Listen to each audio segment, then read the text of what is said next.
Good evening to all participants. Firstly, I would like to wish you all happy Ganesh Chaturthi. And today we are again here to inaugurate IEEE Virtual Talk Series 2020. And we are privileged enough to have with us Shilpi Sharma. So I'll be briefly introducing ma'am to all of you. So Dr. Shilpi Sharma ma'am is a UGC assistant professor working at Department of Biotechnology at Savitribhai Phule, Pune University, India. She joined the department in June 2013 as the DBT Ramalingan Swami Fellow. And before moving to Pune, she has worked as a postdoc fellow at University of Michigan, USA, and at Department of Surgery, University of Chicago. And during her tenure at US, she focused on studying DNA damage and repair and immunological defects that occur in non-communicable diseases.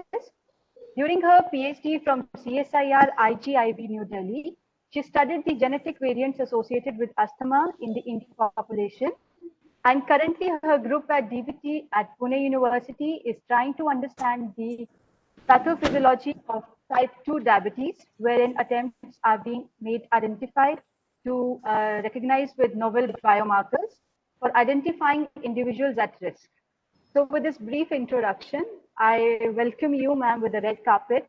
Welcome for the. Thank you so much, Anupama. Um, so, the title of my talk today is Early Diagnosis for Type 2 Diabetes, a Dream or a Reality.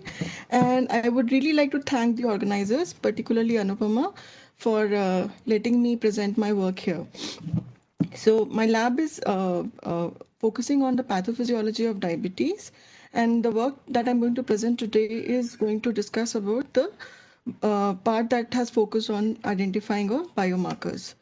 Okay, so to introduce you all to diabetes, diabetes is a chronic complex disorder which is growing at epidemic proportions in the world. It's at an all-time high, and there are more than 422 million people who were reported to have diabetes in the year 2014. If I bring it into normal terms, then it means that more than 1% of the like one in every 11 people is a diabetic individual. Now, before, the problem was not that much of a concern because it was majorly considered as a disease of the elderly people. But now, what the problem is seen is that it is occurring majorly in adolescents and young adults. So people below 20 years of age are also being affected with diabetes. This is type 2 diabetes that I'm talking about. And this has been linked to changes in lifestyle. We have developed a sedentary lifestyle. There have been enormous changes in our diet, and also there is a lot of lack of physical exercise amongst us. So the disease is really silent and it undergoes undiagnosed in the majority of the population. So that is why there's a need of developing novel biomarkers. So I'll just introduce you to the pathophysiology of diabetes because Anupama told me that a lot of people who would be joining this group would be undergrads also. So when you have a normal diet, what happens is after the diet, the glucose levels increase in your body, right? So the plasma blood glucose concentrations increase. On sensing this increase in glucose, the pancreatic cells, the pancreas, especially the beta islets of the pancreas, react by secreting insulin. This insulin goes and binds to the insulin receptor, as a result of which GLUT4 receptor, which is present on the surface of, which is present in the effector cells like your skeletal muscles, adipose tissues, they start internalizing glucose, which helps in maintaining proper glucose homeostasis in the body, right? So diabetes mellitus is actually a disease which is associated with defects in either the production of insulin, the signaling associated with it, or the secretion. So there are majorly two types of diabetes. Type 1 diabetes, it is also called as juvenile diabetes because it occurs in very young children below 10 years of age. And it is actually an autoimmune disorder which occurs in 10% of the people with diabetes. And there's an autoimmune destruction of the pancreatic beta cells, which results in no secretion of insulin, as a result of which the insulin receptors remain vacant and there is hyperglycemia, which is increased blood glucose levels in the system. Now, Type 2 diabetes, the major form of diabetes, which occurs in 90% of the individuals, actually has insulin production taking place, but there is a defect in the receptors which take in insulin, right? So there is something which is called as insulin resistance, which develops in the system, as a result of which insulin does not do its job and glucose remains in the outside. That means glucose remains unutilized, and there is a situation which is referred to as hyperglycemia or increased blood glucose levels in the system. Okay. Now, my lab actually works in type 2 diabetes, and I will be introducing you to a few terms here. So, as I told you, there is hyperglycemia in the system, right? So, that means there is increased blood glucose levels, and this hyperglycemic condition is also referred to as glucotoxic conditions, because if you expose these pancreatic beta cells for a long time to high glucose, it first leads to a dysfunction in these cells. When I mean when I say dysfunction, it means that there is a problem in the cells that they will not produce insulin appropriately in the amount that they're supposed to. And the other thing which I would refer to as is lipotoxicity. Now, if you would look around you, people who are diabetic are also obese to start with in a majority of the population. So that means they have an overloaded free fatty acid content in them. And this overloaded free fatty acids I would refer to as lipotoxic conditions. Now, if we talk about a normal person, a person with type 2 diabetes who's obese also, what happens in that person is that glucotoxicity and lipotoxicity occur simultaneously, and this is the phenotype which we'll refer to as glucolipotoxicity. So if I explain it to you again in simpler words, is that there is going to be increased blood glucose and an imbalance or a dyslipidemic condition, that means increase in lipid concentrations. Now, both these conditions, or all three of these conditions together, are actually going to increase the oxidative stress environment. That means there's going to be increased reactive oxygen species which are going to be formed, and these increased reactive oxygen species lead to mutations occurring, which also lead to the development of insulin resistance. So there's a lot of metabolic stress which happens in these cells due to the nutritional overload, which leads to a metabolic imbalance leading to dysfunction in type 2 diabetes. Okay, now the problem, as I told you earlier also, is that this disease goes silent or unnoticed in the system because there are no good biomarkers which are available which can help you detect diabetes at an earlier age or at an earlier onset, right? So whatever tests which are there in the market, they are only going to detect diabetes once it has established in the system. So the routinely used tests include oral glucose tolerance test, which is also referred to as OGTT, which measures your blood glucose levels after you have 75 grams of glucose in your system. It will keep measuring the decline of glucose over time. If there's a defect in that, that means you are predisposed to developing diabetes, right? Or you have over diabetes. Or the other one is fasting and plasma glucose levels.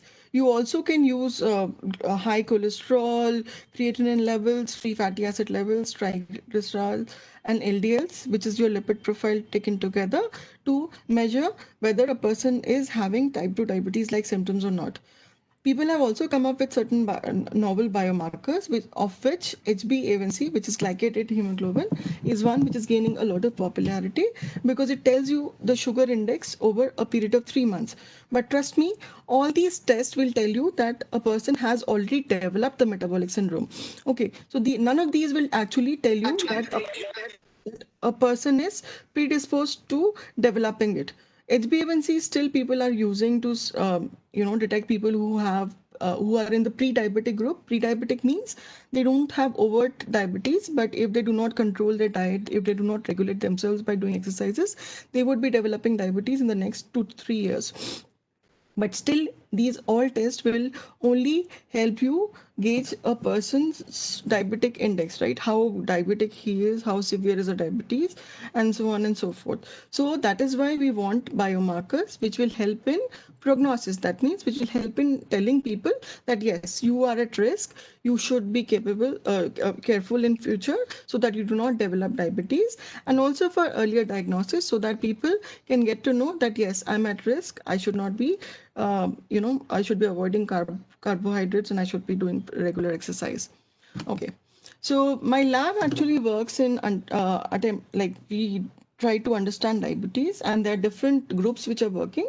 I'll be basically focusing on these two today, which is biomarker identification using metabolomics and the non-coding RNAs. We also work in these two other aspects, which is protein misfolding, which is associated with the human islet amyloid polypeptide, which is another hormone which is secreted along with insulin. And if an imbalance occurs, this peptide can actually mediate toxicity in the cells and lead to pancreatic beta cell death. And the other one is beta cell dedifferentiation, which is actually something which is gaining popularity a lot these days, wherein I told you, right, there is a lot of toxicity as a result of which your beta cells first lose their function and then they die. In the differentiation protocol, what happens is these beta cells, rather than dying, they change their phenotype and become to another cell type. They can either become the alpha cells or they will become the progenitor cells from which the alpha and the beta cells are derived from. So today's talk would basically focus on biomarker identification using metabolomics and the non-coding RNAs. Okay. So before I go into my work, I would just give you a brief overview of the omics platforms these days. These omics platforms have helped a lot in understanding diseases and to gain insights into the diseases, because wherever the basic biochemical experiments or cellular experiments fail, these experiments try to give you insights. So if you talk about just DNA level, then it becomes genomics. If you talk about the RNA level, that means changes at the level of RNA. That becomes transcriptomics. Changes at the levels of proteins is proteomics. And you can also study protein-protein interactions. I basically work in something which is called as metabolomics, which is the study of small molecule metabolites in a system. And if you incorporate the four of them together, this can generate a system-wide view of the organism or a cell response. So in the next few slides, I'll be explaining a little bit in detail about metabolomics. So my lab actually uses NMR-based metabolomics over the mass spec-based metabolomics platforms, due to the reasons that we find that NMR-based metabolomics is actually more quantitative, and it is something which we can work on. It does not give you a lot of noise. And so what is metabolomics? Metabolomics refers to the systematic identification. So first you identify and then you quantitate. Quantitate matlab you try to estimate the levels of small molecule metabolites, right? So these small molecular metabolites are actually what constitutes your metabolome. All the metabolites in your system constitutes your metabolome, and it can be done in a cell, it can be done in a tissue, organ, biological fluid, organism at a specific time point. Okay, now if you look at this part of the figure here, the metabolome of an individual is highly dynamic. When I say this, it can be influenced by genetic factors, epigenetic factors, your age, environment, disease, if you're under an influence of drug, what kind of food you've had, what kind of lifestyle patterns you have followed. So it's something which is going to give you a point by point estimate of what the metabolites are there in your system. The workflow is relatively simple. All you have to do is you can collect your samples, like you can have body fluids collected from individuals, you can have plant parts, you can have microbes, you can have tissues from an model organisms, you can take a cell line, you can take a particular organ, you can, and all you have to do is extract the metabolites, do a proton NMR, and then you try to identify what is the fingerprint of the metabolites which are there in the sample that you have started with. And generally using NMR based metabolomics, you can come up with 200 to 300 peaks. Each of these peaks are referred to as chemical shifts, and these would help you in identifying around 50 to 70 metabolites. So um, the work which I'm presenting you here has been done in, in Swan-E cells. In Swan-E cells are the pancreatic beta cells which have been derived from the rat.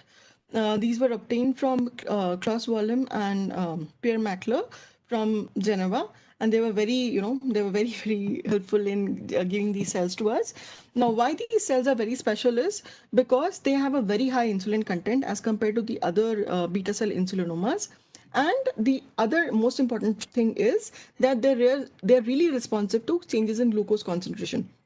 So if I change the glucose concentration in the media in which I'm growing these cells, their insulin response would change. So if it is lesser glucose media that I'm using, the insulin content released from these cells would be lesser as compared to when I'm using high, something else, some other condition. Now, these experiments were done to see if at all there are differences in the metabolomics or the metabolic imbalances which are there in glucotoxic, lipotoxic, or glucolipotoxic conditions. So we used different conditions here to mimic these conditions. So basal glucose, when I say here, is the 5 millimolar glucose concentration that we have used, which mimics the 100 milligrams per deciliter glucose concentration in a normal individual after a 12 hours fasting. Okay. And the second condition is the same glucose concentration with BSA. Why BSA has been used? Because BSA is the solvent control which we have used for dissolving our free fatty acids. And the free fatty acid that we have used in this experiment is palmitic acid. Palmitic acid is a major constituent of all the dietary oil that you use, and it is a saturated free fatty acid. And there has been reports that show that free fatty acids which are saturated in nature are more toxic to your system as compared to the non-saturated fatty acids. So that is why we chose palmitic acid as the system. So for inducing lipotoxicity, we have used 5 millimolar glucose with this palmitic acid. For glucotoxicity, we have used high glucose. Now high glucose, we've used 16 millimolar glucose to start with. Now why 16 millimolar glucose? Because 16 millimolar glucose is the concentration which is equivalent to 300 milligrams per deciliter of glucose in a diabetic individual. Then to mimic the glucolipotoxic conditions, we have used high glucose and palmitate. Okay. So after understanding this experimental paradigm, I'll show you what we did. So now, once we have these experimental conditions set up, we wanted to see whether these experiments are working or not. So as I told you that there is a difference in cellular viability. So as I told you, high content of free fatty acids, which is depicted here by this arrow here, and high glucose and free fatty acids in combination led to loss of cellular viability. That means the pancreatic beta cells started dying in lipotoxic and glucolipotoxic conditions, whereas the loss in cellular viability was not at all evident in high glucose conditions. And these experiments are going to be for 24 hours. So we are exposing these cells for 24 hours for the conditions that I have listed in the previous slide. We also measured cellular viability using another assay, which is the lactate dehydrogenase release. So as the cells become as they start undergoing, become geared towards undergoing apoptosis, the LDH release from the cells increases, as a result of which you see increased LDH content in the extracellular media, right? So under glucolipotoxic conditions, the highest LDH release were observed.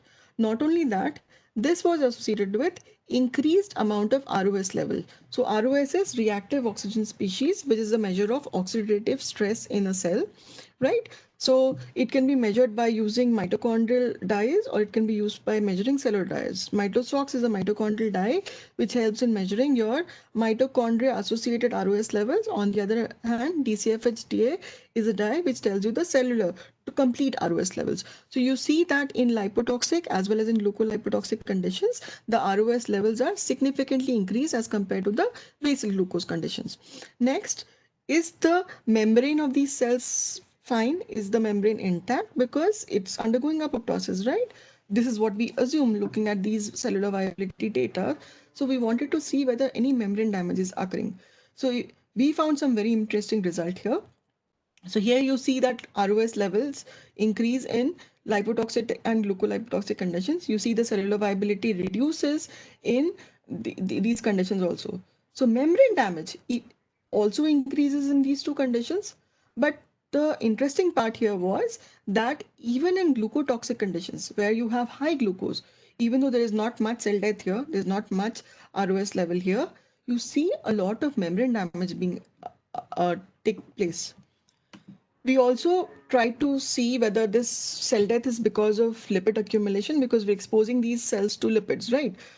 Palmitic acid is lipid. So is exposure to the lipids causing this death of these cells, or is it the intracellular accumulation of these lipids? So there is a dye which is called as oil redo. It goes and stains the lipid droplets which accumulate inside the cells. And if you could look at these figures here, you would see that the red color accumulation is more in the lipotoxic as well as in the glucolipotoxic conditions, and this has been quantitated here, and you can see that there is a very striking difference in the level of red color incorporation as compared to the basal conditions. And we also measured the triglyceride, which is another form of glycerol, and we found that there is an increase in triglyceride concentrations also in lipotoxic and glucolipotoxic conditions. Okay, so I've been saying that these cells are going to be triggered towards undergoing apoptosis. Is there a measure that we can do? You can actually show that this is happening. So what we did was we went ahead to do a Western blot analysis. Western blot is at the protein level, you try to estimate what is the expression of that particular protein. So we have looked at beta-actin levels here. Beta-actin is a housekeeping gene, and there should be no change in expression of beta-actin, which you see here. Across all the conditions, you see almost equal amount of beta-actin. The other protein marker that we looked for was PARP, which is poly-ADP polymerase, and it is a marker of cells undergoing apoptosis. In cells which are dying through apoptosis, you will see high levels of cleaved PARP.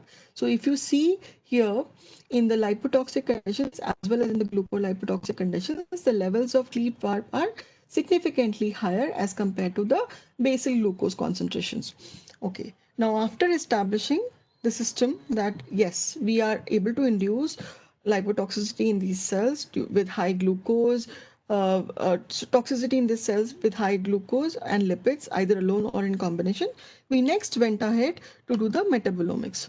So here, what we have done is we have tried to measure the proton NMR spectrum. This is the fingerprint of the spectrum which has been measured in basal glucose. Each of these numbers are represent a particular metabolite. A particular metabolite, and we were able to, assign these chemical shifts to 48 metabolites, which have been listed in this table here. So it's a busy slide. I don't think you should spend much time on it. So I'll straight away go to the next slide. So now, since there are 48 metabolites which have to be analyzed at the same time, and there are like these 6 conditions which we have used, and we have done these experiments in 7 replicates. So you can see 7 dots in all of these. So what we did was we did a multivariate analysis wherein we did principal component analysis. And in what happens in principal component analysis is that whatever clusters together comes together, right? Whatever behaves likewise comes together. So if you look at the clusters which are formed by basal glucose, which is indicated in red, that means cells which were treated to 100 milligrams per deciliter equivalent of glucose, they come together with the solvent control, which is the 5G BSA and the 5GPA. On the other hand, when you add glucose to it, the cyan colored ellipse, you will see it shifts apart. So you see a difference in the ellipses occupying the space. And because 16G, like high glucose and high glucose plus palmitic acid, that means glucolipotoxic conditions, would have some metabolites in common because of the presence of glucose in there. You see a overlap of these two ellipses. On the other hand, the one which has only palmitic acid exposed is a little further away. Now, what we did next was we wanted to identify what are the important metabolites which are showing differences in their levels. We quantitated these levels using a method which is used in NMR spectroscopy, and this is the variable importance in projection plot, which is called as the VIP plot. And you can see that as the VIP scores increases, the significance of that particular metabolite increases. And this is the heat map which we have shown here, which shows the more the green, the lesser the abundance, the more towards red, the higher the abundance. So you can see that all these metabolites are showing difference in abundances. So we have plotted these here as box and whiskers plots, and I would just for now like request you to keep your attention towards lactate. You will see that lactate increases tremendously in high glucose and glucolipotoxic conditions. Okay, so glucotoxic, which is cyan, and glucolipotoxic, which is yellow, it is increasing. On the other hand, orthophosphocholine reduces in all these three conditions. Okay, UDP and acetylglucosamine increases, and glutathione reduces in all these conditions. Okay, so we next went ahead to do a pairwise analysis. This is a volcano plot which is plotted here. Now, so what does volcano plot do? It helps you to analyze what are the upregulated or what are the downregulated metabolites. Upregulated matlab which are increasing in their expression, and downregulated matlab which are reducing in their levels, right? So you can see that there are different metabolites which undergo upregulation in gluco versus lipo versus glucolipotoxic conditions, and they are different here. So, but if you take a look at it, you will see that UDP and acetylglucosamine is one common metabolite which is increased in all three conditions. On the other hand, orthophosphocholine is one common metabolite which is increasing in all three decreasing in all three conditions. Okay. So we next went ahead and using the KEGG pathway analysis, we tried to put these different metabolites in the different metabolic pathways to see how they are fitting in these pathways.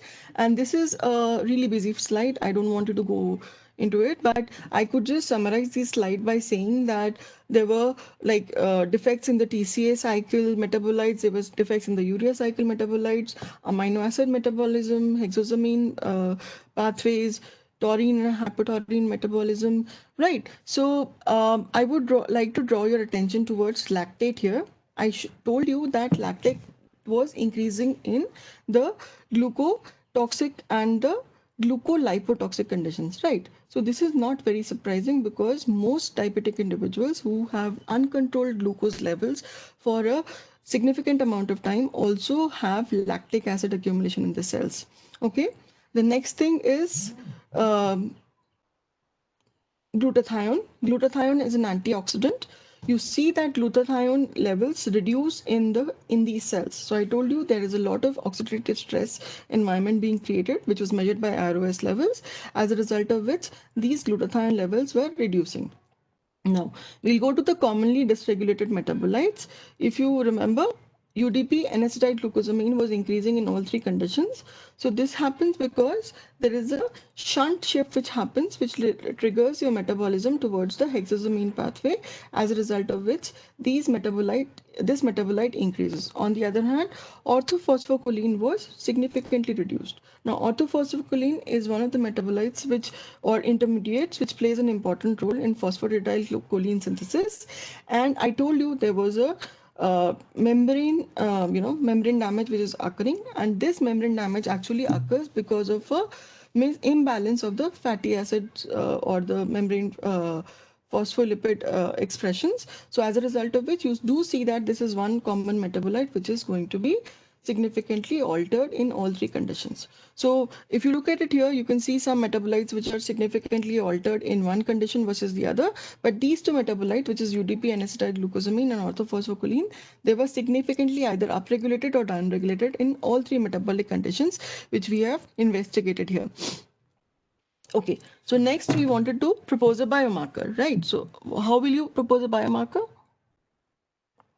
A biomarker is something which can be assessed easily and which would give you a clear picture as to whether somebody has that particular thing or not, right? So what we did was we took the ratio of orthophosphocholine to UDP and acetylglucosamine, and these are the ratios respectively 6, 20 and 50, and you can see that there is a very significant difference in these ratios, and we propose to use these as biomarkers for predicting risk towards these metabolic conditions associated with type 2 diabetes. Okay. Now, after gaining insights from the animal study or from the cell line study, what we did was we went back to the population and we tried to recruit individuals who were normal to start with. Normal individuals means they have no diabetes history.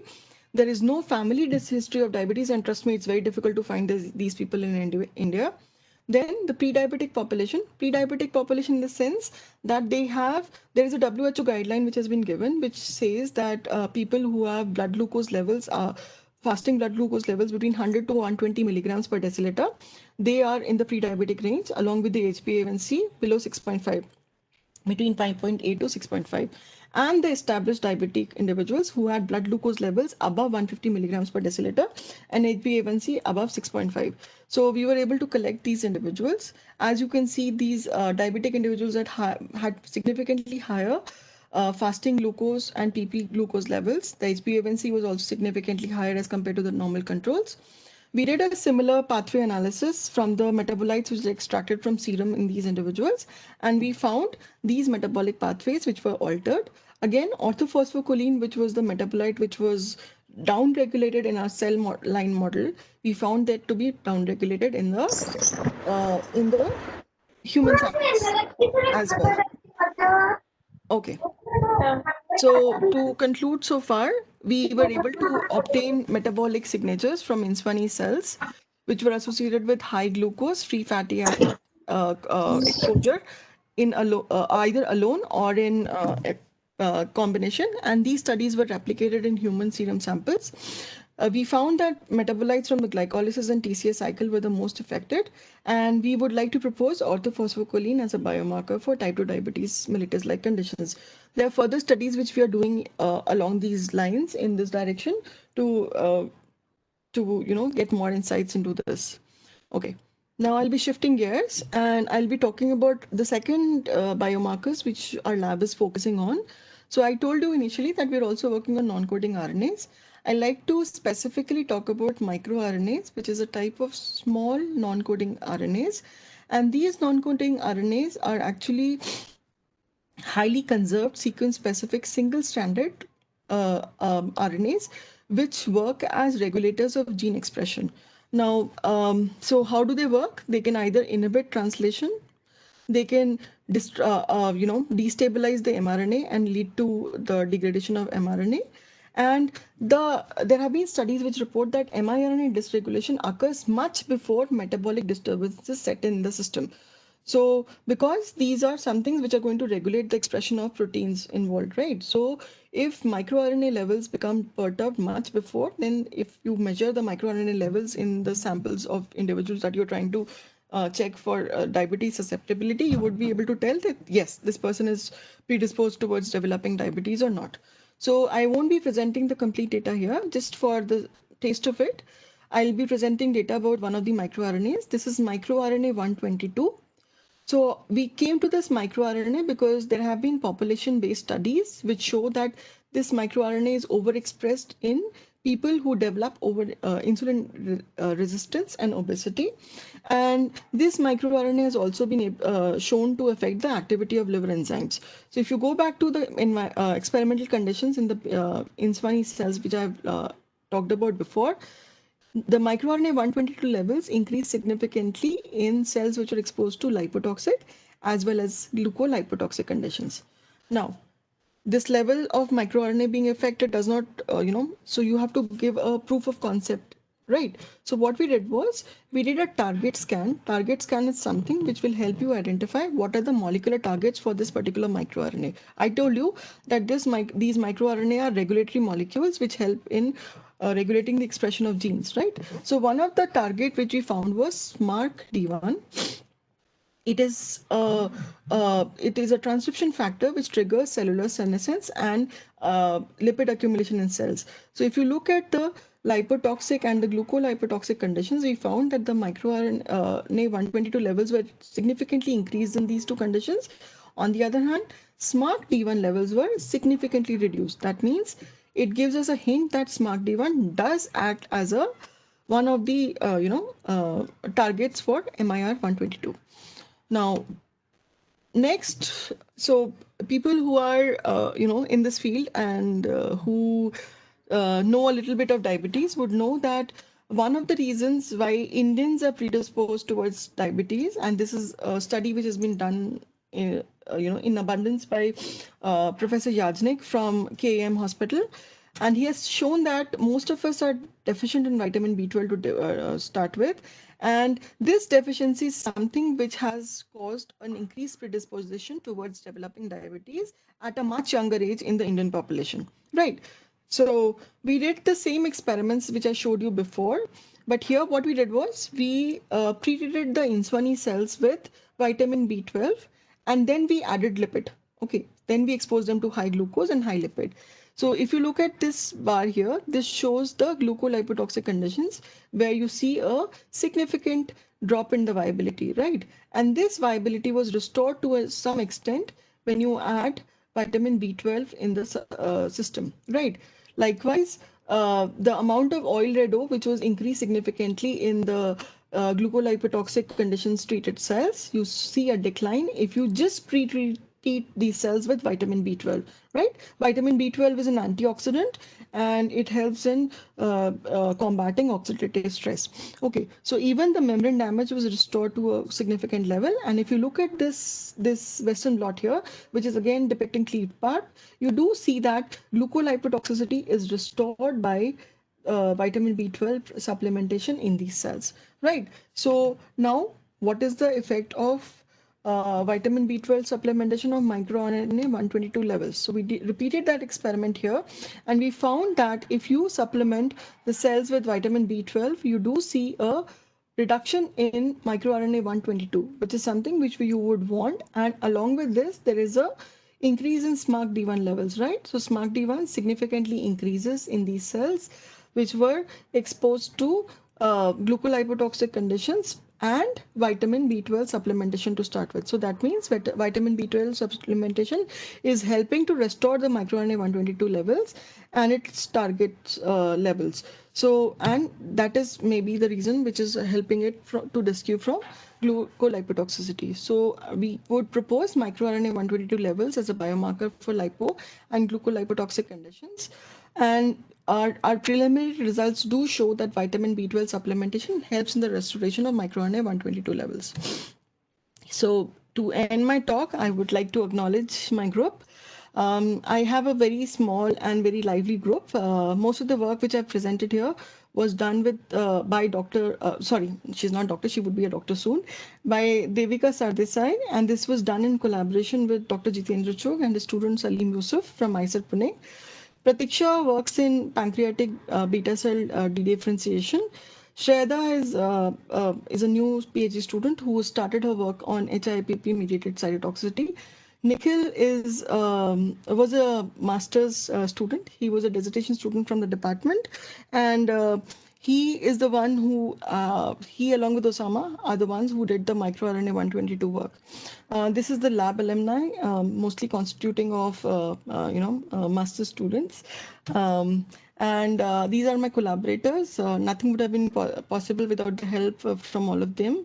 Dr. Ashutosh Kumar in IIT Bombay works with me on HIPP mediated cytotoxicity. Dr. Jitendra Chugh, Dr. Jhankaracharya, and Dr. Saroj, we work on the glucolipotoxicity aspects. Professor Ramita Ravi Kumar and I collaborate on working with natural compounds identified from different sources to elevate these glucolipotoxic conditions. Colonel H.S. Batra from AFMC Pune is the one who's helped us with sample collection for type 2 diabetes individuals. I work with Pinaki and Javed in a cancer-related metabolomics project. Dr. Ramesh Bhonde and his student Avinash Kharat have helped us in the stem cell work. Dr. Anjali Kulkarni and I am working on some part of the COVID, which I did not present here. And Jay and Suma, we are working together on another metabolomics project. The funding for the work has been given by DBT, Department of Biotechnology. I came back to India on a Ramalinga project, and it's the reverse brain drain project. And recently I joined, like 2 years back, have joined the same department, same lab as a UGC assistant professor. So the funding came from here also. ACPU has been really kind in helping me set up my lab and giving us resources. A part of the funding has also been obtained from the Vadhvani Research Foundation, IIT Bombay.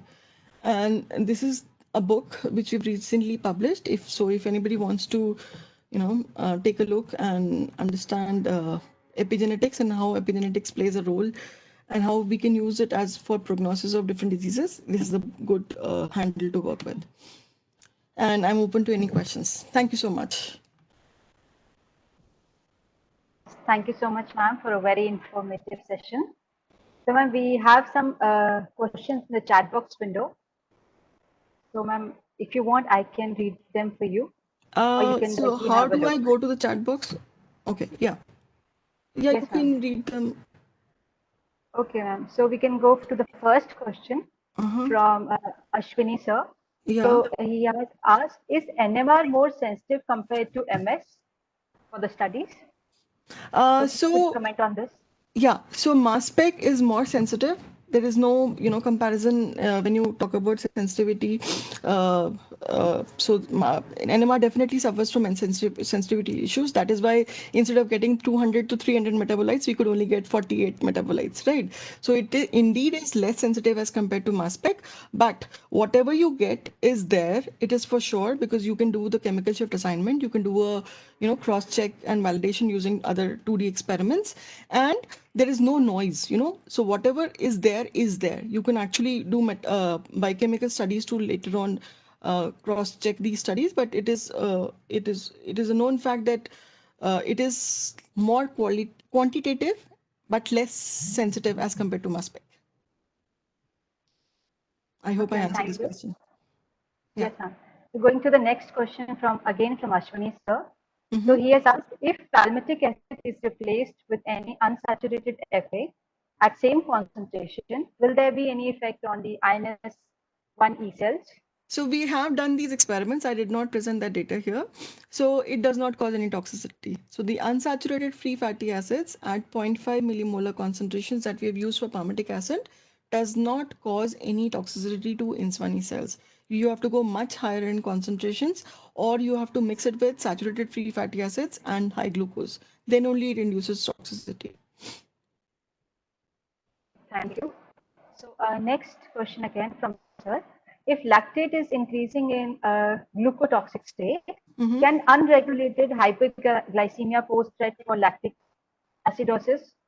Yeah, so hyperglycemia is one of the causes for lactic acidosis. So people who have uncontrolled blood glucose levels for a long time, there have been several studies which have shown they have high plasma levels of lactic acid also in their system. Okay, so will they So it cause any is change in in LDH? what? Will they cause any change in LDH expression? A So continued LDH, question. so Yeah. LDH would definitely increase in these people because the cells are undergoing apoptosis. Okay, ma'am. Thank you. So going to a next question from Kunal. Mm-hmm. So Kunal sir is saying that please inform if someone is diagnosed with blood glucose above 280 in fasting and PP is 390. And suddenly after metformin taking for 1 month, glucose changed to fasting 91 and PP 89. Please advise why it happened. So metformin is one of the standard drugs which physicians prescribe in India for regulating type 2 diabetes conditions. This is the first line of drug, and congratulations, you don't need anything to be added to it. Most of the times, metformin does not work you have to add something to it. Many a times people have to add so it's a combination which is called as glimepiride is added to it. So glycomet is given, but if it is working well for you, good. And I would say rather than relying on drugs, do a little bit of physical activity, control your diet, eat a lot of greens, and monitor your vitamin B12 and D levels regularly. You would need less of drugs. Anupama, your voice is breaking. Hello? Anupama, I can't hear you properly.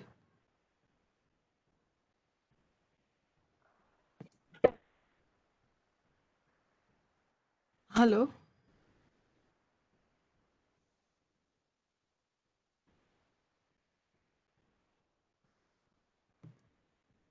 So the next question is from Abhay Kulkarni, and he says that can we use vitamin B12 to reduce severity of diabetes and to restore health?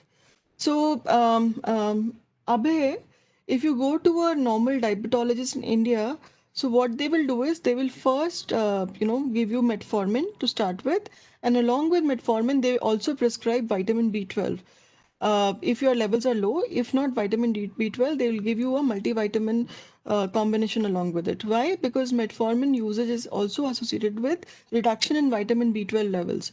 So first of all, your vitamin B12 to low to start with, then you take metformin, the levels decline further, and as a result of which your predisposition towards becoming over diabetes increases, or the complications start to increase, right? So that is why it is always better to take vitamin B12 along with, keep your levels under check, keep monitoring it if you're under metformin prescription. So whenever a doctor prescribes metformin to its patients, those patients are also advised to get a vitamin B12 level check every 6 months to monitor the B12 levels also.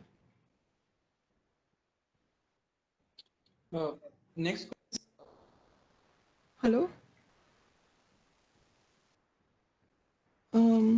So What one should which do for reducing the numbness? Okay, so for reducing the numbness, one should go to a doctor and take a proper prescription drug. But because vitamin B12, even though it's a water-soluble vitamin, you should not keep popping these tablets. You should only take these tablets as and when prescribed, right? So that is why doctors only prescribe you vitamin B12 if your levels are very low to start with. Okay. If you are in the low group, then only vitamin B12 will help. Otherwise, it does not help. It can cause other problems if you have too much of vitamin B12 also. So uh, having anything in excess is never good, right? So the same thing applies to vitamin B12 also. There are so the Abhipsa Mishra has asked, are there any clinical trials going on with vitamin B12 for type 2 diabetes treatment? Yes, there have been a lot of trials where people have used vitamin B12 along with metformin for type 2 diabetes treatment, and Dr. Yajnik's group is working very elaborately on this. And from India, from Pune, they have this cohort, so you can go to his website. You can see a lot of interesting preliminary results which he have from people, from subjects who were vitamin B12 deficient to start with, and how it has affected their levels, their predisposition towards developing diabetes. Um, Any okay. more questions from the participants? Pavin Kumar has asked for diagnosing diabetes, which will give accurate results on its levels, non-invasive or invasive methods. So, Kavin, most of the methods which are available for diagnosing diabetes are non-invasive. I would not call it taking a I would not say taking a blood draw is invasive, because you just prick and get a drop of blood out. So that's a non-invasive method.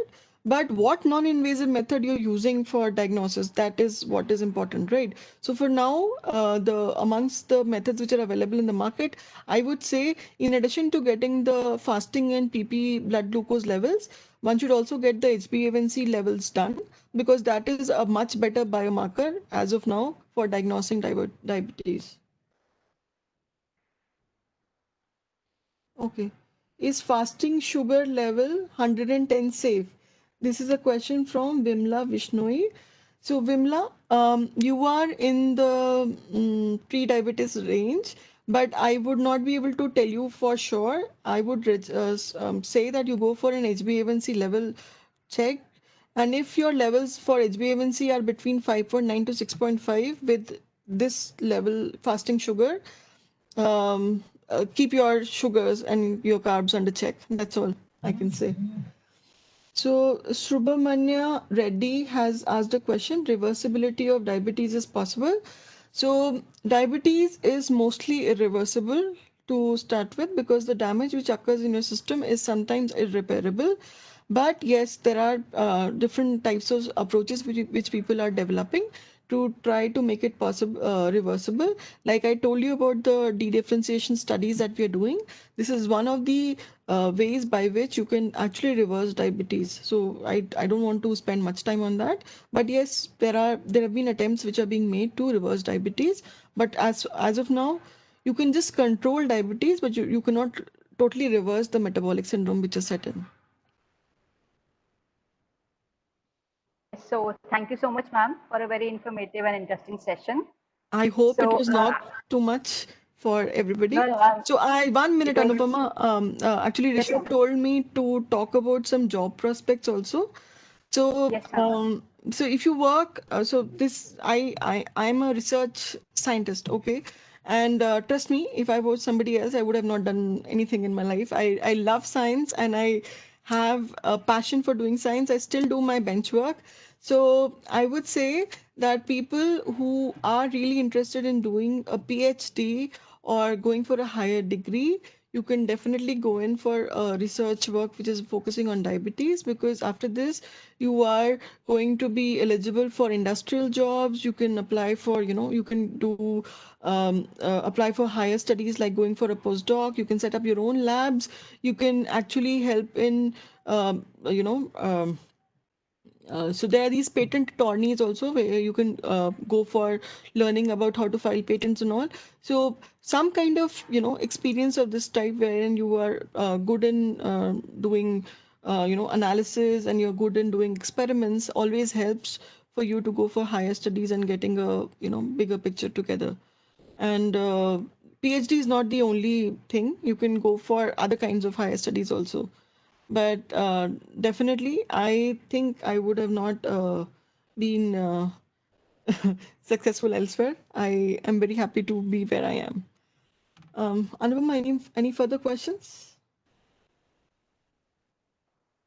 Yes, ma'am. There are two questions in the chat box. If you can take them quickly. Yeah. One is from Neha. Can Uh-huh. there be other biomarker? Yeah, definitely. There can be more biomarkers. I have only talked about one particular aspect of diabetes, right? There are different Yes, aspects ma'am. of diabetes, and we have only talked about pancreatic beta cells, right? I've not talked about the other effectors of diabetes where the insulin resistance develops. So you can have biomarkers being developed from anything. So people nowadays are trying to develop biomarkers from saliva, from urine, from breath, right? So you have to do these studies to identify what is easily doable, and you can definitely identify more biomarkers. Okay. Abhisa Mishra has another question. Is MIR 122 detected in early type 2 diabetes or later stage? So I told you the microRNA disturbances occur much earlier of time. So much before the diabetes establishes in the system, these microRNA levels get misregulated, right? So here we have done only a 24-hour exposure. So whatever human studies have been published have been done in people with diabetes. But here we see that only 24 hours exposure of the pancreatic beta cells increases their MIR 122 levels, right? So we are doing a follow-up studies in the human samples to see what is the level of microRNA 122 in uh, um normal controls, in pre-diabetics and diabetic individuals as well. So that will help you help us understand whether it is detected in early diabetes or late stage. But it would be detected in any form.